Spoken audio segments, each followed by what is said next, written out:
साथियों नमस्कार, स्वागत है आपका एक बार फिर से गवर्नमेंट गुरु 2.0 यूट्यूब क्लासेस में। अभी तक हमने 30 क्लासें देखी थी, आज हमारी 31वीं क्लास होने वाली है और इस 31वीं क्लास के अंदर हम देखने वाले हैं धारा 290 से धारा 297, जो कि हमारे अध्याय 12 जो हम पढ़ रहे हैं, अध्याय 12 का लास्ट क्लास होने वाली है। ठीक है, धारा 291 से लेकर 297 तक हम देखने वाले हैं। ठीक है, ये 291 से लेकर 297 तक हम देखने वाले, उसके बाद जो है हम आगे जो है चीज़ें देखेंगे। ठीक है, तो स्टार्ट करते हैं। और जो भी नए हैं चैनल पे, चैनल को जरूर सब्सक्राइब कर लेना। टेलीग्राम लिंक मैंने चैनल का दिया हुआ है डिस्क्रिप्शन में, और वहाँ पे जाकर आप देख सकते हैं कि मैंने किस तरीके से जो है नोट्स, शॉर्ट नोट्स भी डाल दिए हैं आपके लिए। नोट्स मैंने डाल दिए हैं, और भी जो जीके के नोट्स हैं, जो जीके के राजस्थान जीके के जो नोट्स हैं वो भी मैंने डाल दिए हैं। और अब मैं जो नेक्स्ट डालने वाला हूँ आपके लिए सारी पीडीएफ, जिसका आप प्रिंट निकाल के पढ़ सकते हैं। और अब हम चालू करेंगे एमसीक्यूज, और हमारे जो नियम है तीन तीन नियम और योजनाएं, ये हमारा कंप्लीट हो जाएगा दोस्तों, है ना। और इसके बाद जो है हम एमसीक्यूज पे ही पूरा फोकस करेंगे, और बहुत बढ़िया और बहुत बेहतरीन तरीके से एमसीक्यूज करेंगे। ठीक है, धारा 291 में क्या कहती है, हम चलो शुरू करते हैं। धारा 291 में कहती है दोस्तों, ये धारा अधिनियम, नियम और उपविधियों को भंग करने, इस मतलब नगर पालिका एक्ट के अंदर, नगर पालिका जो एक्ट है 2009, उसके अंदर जो भी नियम, उपनियम, उपविधियां वर्णित हैं, या कोई उपनियम और भी जो इस एक्ट के आधार पे बनाए जाते हैं, अगर उनको कोई पालन करता नहीं है, कोई उल्लंघन करता है उनका, है ना, जिनका कहीं पे और इस धाराओं में कहीं उल्लेख नहीं किया गया है, किनका, जुर्मानों का, तो वो इस एक्ट, इस धारा के तहत 291 के तहत 2,000 रुपए से लेकर 5,000 रुपए तक का जुर्माना लगाया जा सकता है। मान लो धारा 233 है कि सार्वजनिक स्थानों को गंदा नहीं करना, वहां पे लिखा हुआ कि गंदा करता है तो 500 रुपए के लगभग जुर्माना लगेगा। ठीक है, लेकिन मान लो अगर ये लिखा हुआ ही नहीं रहता कि जुर्माना कितना लगना है, तो धारा 291 के तहत जो है हम उसको उसके अंतर्गत ले लेते और 2,000 रुपए से लेकर 5,000 रुपए तक का जुर्माना उस पर लगा देते। मतलब कहीं पे भी अगर जुर्माने का वर्णन नहीं किया गया है तो 291 के तहत जुर्माना लगाया जा सकता है किसी भी धारा के अंतर्गत। ठीक है, धारा 291 ध्यान में रखना। धारा 292, धारा 292 है कि यह अधिनियम को लागू करने के उद्देश्य हेतु किसी भवन या भूमि में प्रवेश से संबंधित है। मतलब किसी एक्ट, जो ये एक्ट है उसको अगर लागू करना है, मतलब उसका पालन करवाना है, तो कोई भी सरकारी प्राधिकारी या फिर नगरपालिका का मुख्य अधिकारी अधिकारी या उसके द्वारा जो नियुक्त कोई प्राधिकारी है, उसको किसी भी भवन में या भूमि में प्रवेश करने की अनुमति देती है धारा 292। समझ में आ गया आपको? जैसे मैंने आपको बताया था जब हम पढ़ रहे थे नगर पालिका राजस्व, तो किसी बिल्डिंग को सीज करना है या किसी मैरिज गार्डन को सीज करना है, तो उसके लिए उसके अंदर प्रवेश करना पड़ेगा ना, प्रवेश करना पड़ेगा। तो वो प्रवेश करने की जो शक्ति है वो मिल रही है धारा 292 से। ठीक है, मुख्य नगर पालिका अधिकारी या नगर पालिका द्वारा इस हेतु नियुक्त प्राधिकारी 24 घंटे का लिखित नोटिस देकर, 24 घंटे का लिखित नोटिस देकर इस अधिनियम या इसके तहत बनाए गए नियम, उपविधि के किसी भी प्रयोजन से किसी भी भवन या भूमि में सूर्योदय या सूर्यास्त के बीच में जो है प्रवेश कर सकता है। सिंपल सी बात है, अगर आपको सरकारी काम करना है, किसी भी चीज को पालन करवानी है, तो आपको सूर्योदय और सूर्यास्त के बीच में ही इसमें किसी भवन में प्रवेश करना पड़ेगा। ठीक है, तो 24 घंटे का लिखित नोटिस देंगे उसको, और 24 घंटे का लिखित नोटिस के बाद जो है उसमें प्रवेश किया जा सकता है। और नोटिस की जो है अवमानना अगर वो करता है तो उसके ऊपर फिर भी किया जा सकता है, नियम अनुसार कार्रवाई की जा सकती है। सबसे पहले ये ध्यान रखना कि 24 घंटे का लिखित नोटिस दिया जाता है। लेकिन अब अगर मानव आवास हेतु प्रयुक्त भवन, जैसे जहाँ पे कोई रेजिडेंशियल बिल्डिंग है, मान लो जहाँ पर रह रहा है कोई व्यक्ति, मानव निवास कर रहा है, ठीक है, क्या कर रहा है दोस्तों, मानव वहाँ पे निवास कर रहा है, कोई रह रहा है वहाँ पे, तो वहाँ पर जो है निवासियों का क्या है, धार्मिक और सामाजिक रूढ़ियों का ध्यान रखा जाएगा। मान लो वहाँ पर जो है मंदिर है, उस मकान के अंदर मंदिर है, और मंदिर में जो है आप जा रहे हैं, तो ऐसा नहीं है कि वहाँ पे जो है उनकी धार्मिक भावनाओं का ध्यान में रखा जाएगा।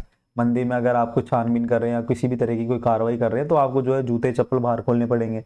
ठीक है, या फिर आप अगर कोई जैसे कोई घर में और भी जैसे कोई धार्मिक मान्यता है, उनका पालन कराना ही पड़ेगा। ऐसा नहीं है कि अगर जो है आप जो एक ही तरीके से सारी चीज़ों को देखें। अगर वो हिंदू धर्म में है तो हिंदू धर्म के अनुसार पालन करना पड़ेगा, अगर वो मुस्लिम धर्म में है तो मुस्लिम धर्म के अनुसार आपको पालन करना पड़ेगा। तो कहने का मतलब है मानव आवास के लिए सामाजिक और धार्मिक रूढ़ियों का पालन करना पड़ेगा, उसको ध्यान में रखना पड़ेगा कि उनकी सामाजिक और धार्मिक भावनाएं आहत ना हो जाए। ठीक है, धारा 292 में किसी भी भवन में प्रवेश करने से रिलेटेड है। धारा 293, दोस्तों धारा 293 कहती है निवारक निरीक्षण से संबंधित, निवारक निरीक्षण से संबंधित है ये। ठीक है, धारा 293 निवारक निरीक्षण। निवारक निरीक्षण क्या होता है, आपने देखा होगा जब हम मूल अधिकार पढ़ते हैं तो निवारक निरोध कानून होता है एक, कि शक के आधार पर किसी को गिरफ्तार करना, कि मुझे ऐसा लग रहा है, पुलिस को ऐसा लग रहा है कि ये व्यक्ति जो है आतंकवादी गतिविधि या फिर कुछ ऐसी जो है न्यूसेंस क्रिएट कर सकता है, तो शक के आधार पर किसी को गिरफ्तार कर लिया जाता है। इसी तरह से धारा 293 निवारक निरीक्षण से संबंधित है, जहां पर यह विश्वास करने का कोई कारण हो कि किसी भवन या भूमि में इस अधिनियम या इसके तहत बनाए गए किसी नियम उपविधि के उल्लंघन में कोई जल निकास कार्य या नगरपालिका के अन्य किसी उपक्रम से संबंधित कोई कार्य किया जा रहा है। मान लो आपको लगता है कि इस भवन के अंदर, कोई पर्टिकुलर भवन है, उसके अंदर जो है जल निकास की जो है पर्याप्त व्यवस्था नहीं करी गई है।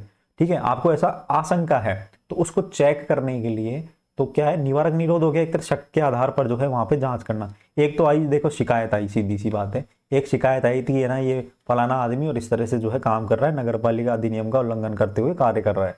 ठीक है, तो फिर उस शिकायत के आधार पर जांच करेंगे, और एक आपको खुद को भी दिख रहा है कि ठीक है, आपको खुद को दिख रहा है ना, और आप जो है उस पर जांच कर रहे हैं। एक है कि आपको डाउट है कि इसके अंदर ऐसा हो सकता है, इस मकान के अंदर जो है जल निकास की व्यवस्था में जो है दिक्कत है, या हम बात करें नगर पालिका के कानूनों को लागू करवाने में समस्या है, तो अध्यक्ष, नगरपालिका का अध्यक्ष, उपाध्यक्ष या मुख्य नगरपालिका अधिकारी या कोई स्वास्थ्य अधिकारी किसी भी समय बिना नोटिस के निरीक्षण कर सकता है। ध्यान रखना यहाँ पर बिना नोटिस के, इसको इंपॉर्टेंट लगा लो, क्योंकि जो वाक्य वाले सेंटेंस आएंगे उसमें पूछा जा सकता है कि नोटिस देकर निरीक्षण कर सकता है, तो यहां लिखा हुआ है बिना नोटिस के निरीक्षण कर सकता है। मानव आवास हेतु प्रयुक्त भवनों के मामले में सामाजिक और धार्मिक रूढ़ियों का ध्यान में रखा जाएगा। इसमें भी ये लाइन लिखी हुई है, क्योंकि सामाजिक और धार्मिक भावनाएं आहत नहीं हो, इसके लिए इसमें ध्यान में रखा जाएगा। ठीक है, धारा 293 कहती है, ठीक है, शक के आधार पर धारा 293 क्या कहती है कि शक के आधार पर निवारक निरीक्षण से संबंधित है, और शक के आधार पर किसी भी बिल्डिंग की जांच की जा सकती है। आगे देखो धारा 294, धारा 294 में क्या लिखा हुआ है कि धारा 292 के संबंध में नगरपालिका द्वारा प्राधिकार अधिकारी या व्यक्ति के प्रवेश करने की शक्ति से संबंधित है। धारा 294, जैसे धारा 292 में मैंने आपको बताया था अभी कि नगरपालिका का अधिकारी या कोई प्राधिकृत अधिकारी या मुख्य नगरपालिका अधिकारी किसी भवन में प्रवेश कर सकता है 24 घंटे का नोटिस देकर। ठीक है, तो धारा 294 क्या कहती है कि 292 के तहत जो अधिकारी या जो प्राधिकारी प्रवेश करता है उस भवन के अंदर, तो नगरपालिका प्राधिकृत अधिकारी या व्यक्ति निरीक्षण तलाशी के प्रयोजन से किसी दरवाजे को, किसी फाटक को या अवरोध को खुलवा सकता है। ठीक है, मान लो कोई दरवाजा लगा हुआ है ना, और वो खोल नहीं रहा है उसको, तो उसको खुलवा सकता है, बोलेगा कि लॉक लगा हुआ है, चाबी नहीं है, तो वो उसको तोड़वा भी सकता है, हटवा भी सकता है, और वो करना क्या होगा, विधि के अनुसार सही होगा, विधि मान्य होगा। किसी दरवाजे फाटक को या फिर कोई अवरोध है, कोई दीवार आ रखी है ना, तो उसको क्या कर सकता है, वो काम कर सकता है। धारा 295, धारा 295, धारा 295 का उल्लेख हमने जब से धारा 1 पढ़ी है और आज 290 तक जब तक हम पहुंचे हैं, तो तब तक जो है धारा 295 का कई बार जिक्र हुआ है। कई बार जिक्र हुआ है क्षतिपूर्ति के लिए, कि मान लो कोई नगरपालिका कोई काम करती है और उस काम के दौरान किसी भी तरीके की अगर जनमानस को क्या होती है, हानि होती है, तो उसकी जो है क्षतिपूर्ति की जाएगी, और जो क्षतिपूर्ति जो की जाएगी वो धारा 295 के अनुसार की जाएगी। अब धारा 295 में क्या लिखा हुआ है वो देख लो कि धारा 295 क्या कहती है। धारा 295 कहती है दोस्तों, इस अधिनियम के तहत देय क्षतिपूर्ति या प्रतिकर, मतलब प्रतिकर प्रतिफल हो गया एक तरह से, के संबंध में सहमति नहीं बन पाती है। मान लो नगरपालिका ने बोला कि आपको जो है 10,000 रुपए दे दिए जाएंगे, आपके जो क्या हुआ है, घाटा हुआ है, जो आपको क्षति हुई है नगरपालिका के द्वारा काम करने पर, लेकिन वो बोल रहा है नहीं मेरे को तो 20,000 रुपए चाहिए, क्योंकि इसमें जो है इतना रुपए का खर्चा आने वाला है। अगर दोनों में सहमति बन जाती है तो क्षतिपूर्ति दे दी जाएगी, लेकिन अगर मान लो दोनों में सहमति नहीं बनती है तो क्या होगा, निदेशक स्थानीय निकाय, जो डीएलबी का जो डायरेक्टर है, जो directorate of local bodies department है ये नगरीय निकायों का, उसका जो डायरेक्ट है वो खुद, डायरेक्टर खुद या उसके द्वारा कोई नियुक्त प्राधिकारी इसका क्या करेगा, निर्धारण करेगा, किसका, क्षतिपूर्ति की राशि का। व्यथित पक्षकार सक्षम अधिकारिता वाले सिविल न्यायालय में भी जा सकता है। मान लो डीएलबी डायरेक्टर ने बोल दिया नहीं 10,000 रुपये ही आपके ठीक है, 10,000 रुपये बनते हैं, लेकिन ये इससे भी संतुष्ट नहीं है व्यक्ति, तो फिर क्या है, तो सिविल न्यायालय की अधिकारिता रखने वाले किसी भी कोर्ट में वो जा सकता है। ठीक है, वहाँ पे कोर्ट से वहाँ पे ऑर्डर करवा सकता है कि ये 10,000 रुपये कम है, मेरे को जो है 20,000 रुपये चाहिए। यदि मामला भूमि के संबंध में क्षतिपूर्ति के दावे से जुड़ा हुआ है, मान लो कोई लैंड वगैरह आपने अर्जित करी है ना, किसी को उसके हिसाब से कोई प्रतिफल देना है, अगर मान लो कोई भूमि से संबंधित मामला है, तो न्यायालय जहां तक संभव हो भूमि अर्जन अधिनियम 1894 द्वारा निर्धारित प्रक्रिया का क्या करेगा, अनुसरण करेगा। भूमि अर्जन अधिनियम 1894 कौन सी धारा में लिखा हुआ था, ध्यान है आपको, कमेंट में मुझे बताना। ठीक है, ये मैं बता देता हूँ, धारा 1 से लेकर 100 के अंदर है। ठीक है, जब संपत्ति का अर्जन करते हैं ना, तो वो किस धारा में लिखा हुआ मुझे बता देना कमेंट करके। ठीक है, अब वो ये वाली चीज वहां पे भी थी, भूमि अर्जन अधिनियम 1894, है ना, ये 1894। सोचो कितना अंग्रेजों के टाइम का ये जो कानून बना हुआ है। नहीं, इसके बाद एक और कानून आया है, भूमि अधिग्रहण कानून, आपको ध्यान होगा, भूमि अधिग्रहण कानून, इसके आधार पर भी सारी चीजें की जाती है। भूमि अधिग्रहण कानून ये 2013 में आया था, तो ध्यान में रखना, एग्जाम में अगर वो पूछा जाता है तो उसको लगा देना, बाकी तो ये सही माना जाएगा। भूमि अधिग्रहण कानून 2013 के आधार पर किसी भी भूमि को अर्जित की जा सकती है सरकार के द्वारा। धारा 295। ठीक है, तो ये ध्यान रखना कि अगर दोनों में सहमति नहीं बनती है तो उसकी अपील की जाएगी कहाँ, डीएलबी डायरेक्टर को। अगर वहां पे भी वो संतुष्ट नहीं होता है जो व्यक्ति है, तो वो जो है सिविल न्याय की अधिकारिता रखने वाले न्यायालय में जा सकता है। धारा 296। धारा 296 क्या कहती है, धारा 296 कहती है ये नगर पालिका द्वारा किसी अन्य व्यक्ति या पक्ष के स्थान पर किए गए खर्चों का निर्धारण करने और उन्हें वसूल करने से संबंधित है।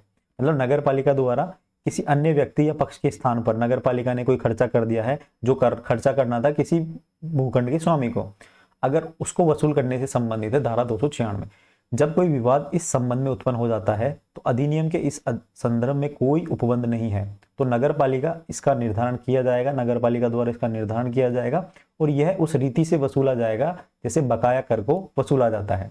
ठीक है, मान लो आपने कोई नगर पालिका ने कोई जैसे मान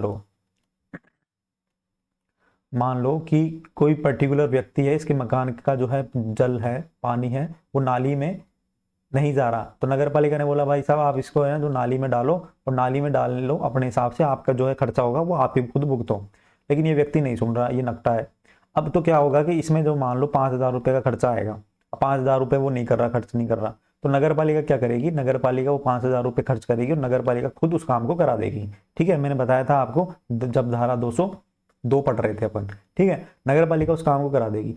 अब नगर पालिका तो करा दी, नगर पालिका ऐसे कब तक और कितने लोगों का कराएगी, क्योंकि उनके तो पैसे उनके भी तो लग रहे हैं ना। तो नगर पालिका क्या करती है कि खुद का तो काम करा देती है ताकि काम जल्दी से हो जाए, तो और 5,000 रुपये का बिल जो है इसको सौंप देगी कि 5,000 रुपये आप जो है नगर पालिका के अंदर जमा करा दो। अगर ये नहीं कराता है जमा, तो उसको जो है बकाया कर के रूप में वसूला जाएगा।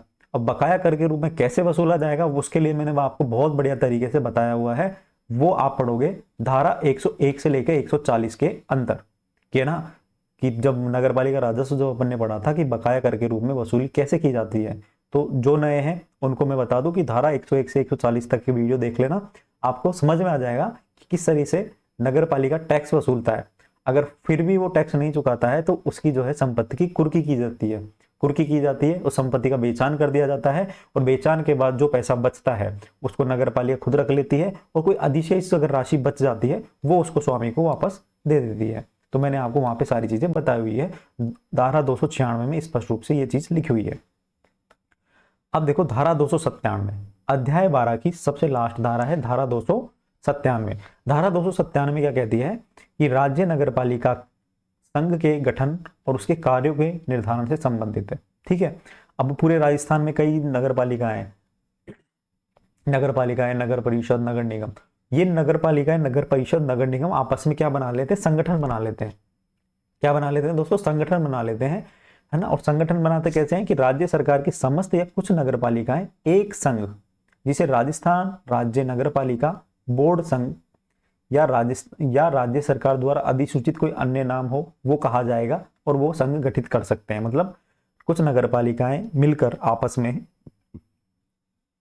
राजस्थान राज्य नगर पालिका बोर्ड संघ बना सकती है और इसके लिए राज्य की न्यूनतम आधे से अधिक नगर पालिका द्वारा इस आशय का संकल्प पारित करना होगा। अगर इनको ये संघ बनाना है सभी नगर पालिकाओं को मिलकर, तो कम से कम जो है 50% नगर पालिकाएं आपस में सहमत होनी चाहिए। अगर वो सहमत है 50%, मतलब आधी नगर पालिकाएं सहमत होनी चाहिए, ठीक है, तब जाके वो संघ बन सकता है धारा 297 के अनुसार। अब संघ क्या क्या कार्य करेगा वो देखो।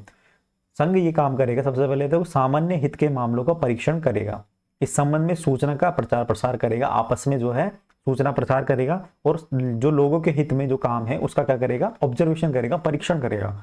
या फिर राज्य सरकार या अन्य एजेंसियों को अभ्यावेदन प्रस्तुत करेगा कि जो नगर पालिका के हित में ये कोई काम होना है, तो वो उस सरकार को ये अपने लेटर हेड पे, संघ के लेटर हेड पे वो मांग करेंगे कि राज्य सरकार की नगर पालिकाओं के अंतर्गत जो है ये काम करवाए जाने हैं, नगर पालिका के हित में होगा, लोक के हित में होगा, तो नगर पालिका और जो है ज्यादा तरीके से, अच्छे तरीके से काम कर सकती है। तो इस तरह का जो है काम करेगा, रिपोर्ट देगा, अभ्यावेदन प्रस्तुत करेगा। नगर पालिका को प्रशासन सुधार संबंधी सहायता करेगा, परामर्शी सेवाएं राज्य सरकार द्वारा निर्धारित की जाएंगी वो करेगा, राज्य सरकार कोई काम देंगी वो करेगा, ठीक है। संघ के संविधान, उद्देश्य, लक्ष्य, वित्त, लेखा आदि मामले हेतु राज्य सरकार नियम बना सकती है। मतलब संघ का कोई संविधान है, कोई कानून है, उसका क्या उद्देश्य है, क्या लक्ष्य है ना, पैसों से संबंधित, लेखों से संबंधित जो है राज्य सरकार उन पर क्या बना सकती है, कानून बना सकती है संघ के लिए। या आपके जो है ये नियम है, आप इन नियमों पर जो है पालन करना होगा और ये कार्य आप द्वारा किए जा सकते हैं। और ऐसे संघ में केवल नगर पालिका के अध्यक्ष का ही प्रतिनिधित्व हो सकेगा। ऐसा नहीं है कि जो आप मुख्य नगर पालिका अधिकारी, आप ईओ हो, तो ईओ जो है इन संघ के अंदर नहीं होगा। इसका जो प्रतिनिधित्व करेगा वो करेगा उस पर्टिकुलर नगर पालिका का अध्यक्ष। तो ऐसे सभी नगर पालिकाओं के अध्यक्ष मिलकर जो है वहां पर मीटिंग करेंगे और मीटिंग में जो है सरकार से मांग करेंगे और आवश्यक जो भी कार्य है वो करेंगे। तो नगर पालिका संघ बनाने की बात धारा 297 में लिखी हुई है। धारा 296 में क्या लिखा हुआ है कि खर्चों को जो है बकाया कर के रूप में वसूला जाएगा, नगर पालिका अगर कोई खर्चा करती है। धारा 295 में क्षतिपूर्ति से संबंधित बात की गई है कि नगर पालिका क्षतिपूर्ति किस तरह से निर्धारित करेगी। धारा 294 में क्या कहती है कि किसी भी व्यक्ति या जो अधिकारी है उसके जो है किसी भवन में या भूमि में प्रवेश करने के लिए अगर कोई बाधा है तो उसको उस बाधा को हटवा भी सकता है, तोड़ भी सकता है, खुलवा भी सकता है। धारा 293 में क्या कहती है कि निवारक निरीक्षण से संबंधित है, मतलब शक के आधार पर किसी को जो है जांच कर सकती है, बिना किसी नोटिस के जांच कर सकती है शक के आधार पर। धारा 292 का क्या मतलब है, किसी भवन या भूमि में प्रवेश करने से संबंधित। धारा 291 की मतलब इस नगर पालिका के एक्ट के पालन कराने में अगर किसी में जुर्माना नहीं लिखा हुआ है तो धारा 291 के तहत 2000 से 5000 तक का जुर्माना लगाया जा सकता है। ठीक है दोस्तों, धारा 297 तक हमारा कंप्लीट हो गया, अध्याय 12 कंप्लीट हो गया है। अब जो है हम नेक्स्ट क्लास में अध्याय ए धारा 297 ए देखेंगे। अध्याय ए 12 ए और अध्याय 12 ए और धारा 297 ए देखेंगे, जिसमें लिखा हुआ संपत्ति विरूपण। नगर पालिका में आप जब नौकरी करोगे, नगर निगम में, नगर परिषद में नौकरी करोगे, तो धारा 297 ए संपत्ति का विरूपण बहुत इंपॉर्टेंट है। और आपको सामान्य जनता के रूप में भी आपको इस चीज को ध्यान में रखना पड़ेगा कि धारा 297 ए किस तरह से जो है सामान्य जीवन में काम आती है। ठीक है दोस्तों, और बहुत ही बढ़िया है, नॉर्मल सी चीजें हैं, लेकिन आपको जो है समझना है और वहां से क्वेश्चन आने के चांस भी बहुत ज्यादा है दोस्तों। धारा 297 ए से 100% नगर पालिका जो ईओ आरओ का एग्जाम है उसमें प्रश्न आएगा ही आएगा। ठीक है, ये ध्यान में रखना, एक प्रश्न आए चाहे आएगा जरूर। ठीक है, इंपॉर्टेंट है बहुत। तो नेक्स्ट क्लास में हम देखेंगे, कोई इशू नहीं है। और इसके सारे नोट्स आपको टेलीग्राम चैनल पर मिल जाएंगे, वहाँ पे आप ज्वाइन कर लें टेलीग्राम चैनल। और भी अन्य नोट्स या कोई सूचना है मैं वहाँ पे डालता रहता हूँ, तो प्लीज़ जाके वहाँ पे ज्वाइन कर लेना। और जो भी नए हैं चैनल को सब्सक्राइब कर देना। और दोस्तों आप लोग लाइक नहीं करते हो यार, और एक कमेंट, लाइक और कमेंट तो कर दो कम से कम, और दोस्तों के साथ शेयर भी कर दिया करो। ठीक है, और पहले जो जोश था ना ईओआरओ का, जब भी भर्ती हुई कैंसिल हुई थी, जब जो जोश था ना लोगों में, वो जोश ठंडा हो गया दोस्तों। कंपटीशन नहीं है वास्तव में, कंपटीशन है, आपने जो सीरियस तैयारी करने वाले कैंडिडेट बहुत कम है। ठीक है, और आरएस की भर्ती में भी लगे हुए हैं बहुत सारे लोग। मैं मानता हूं कि 2 फरवरी को एग्जाम है, तो आरएस के बाद जो है नगर पालिका एक्ट पढ़ेंगे। बाकी अपनी क्लासें बहुत अच्छी है, बहुत बढ़िया रेस्पॉन्स आप लोगों का मिला है, और ऐसे ही रेस्पॉन्स देते रहो। मैं बोल रहा हूँ लोग, मतलब स्टूडेंट्स ऐसे कह रहे हैं कि हर जो पेड कोर्स जो ले रखे हैं ना, वो खुद कह रहे हैं कि सर आपकी ऐसी क्लास वहाँ नहीं मिल रही है, वहाँ केवल, मैं तो नहीं बोलूँगा कचरा है, ये ऐसे ऐसे बोलते हैं स्टूडेंट कमेंट बॉक्स में, ठीक है, मेरे पास पर्सनली मैसेज आते हैं। खैर कोई बात नहीं, आपके लिए है सारी चीज़ें और निःशुल्क है, कोई इसका कोई चार्ज नहीं है। बस अब आपको जो है फॉलो करना है, और करना क्या है, आपको प्रैक्टिस करनी है। शॉर्ट नोट्स भी मैं आपके लिए बना रहा हूँ, और इससे ज़्यादा क्या जान लोगे क्या मेरी? तो कमेंट कर देना, अच्छा सा कमेंट कर देना, और लाइक कर देना, दोस्तों के साथ शेयर कर देना, ठीक है। क्लास कंटिन्यू रहने वाली है, अब कोई ब्रेक नहीं आएगा। संक्रांत का हो सकता है 1-2 दिन का आ जाए, क्योंकि पतंग उड़ाने का शौक है थोड़ा सा, ठीक है। चलो मिलते हैं नेक्स्ट वीडियो में, अभी के लिए इतना ही, धन्यवाद, जय श्री राम।